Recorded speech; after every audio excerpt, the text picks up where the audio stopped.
ആലിപ്പറമ്പ് കാവുംപുറം നരസിംഹമൂർത്തി ക്ഷേത്രത്തിൽ പ്രതിഷ്ഠാദിനവും ഭഗവതിയുടെ കളമ്പാട്ട് ആഘോഷവും സമാപിച്ചു.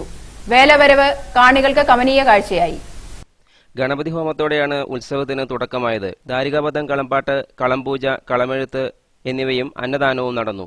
കുളത്തൂർ ജയകൃഷ്ണൻ ഭക്തിപ്രഭാഷണം അവതരിപ്പിച്ചു. കാവുംപുറം മാതൃസമിതി അവതരിപ്പിച്ച തിരുവാതിരക്കളി ഭക്തർക്ക് ആസ്വാദനമായി.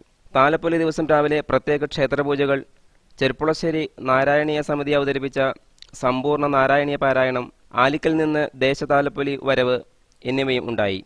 തിറ, പൂതൻ, നൃത്തം, ചെണ്ടവാദ്യം എന്നിവ താലപ്പൊലിക്ക് അകമ്പടിയായി. വേലയെ ക്ഷേത്രാങ്കണത്തിൽ സ്വീകരിച്ചു. KS ദാസനും സംഘവും അവതരിപ്പിച്ച മേളം, തിറകളി, കുണ്ടളശ്ശേരി രവിമാരാരും സംഘവും അവതരിപ്പിച്ച പഞ്ചവാദ്യം എന്നിവയും നടന്നു. താലനിരത്തിൽ സമൂഹ കളമ്പാട്ട്, അരിയേറ്, എഴുന്നള്ളിപ്പ് എന്നിവയും ഉണ്ടായി.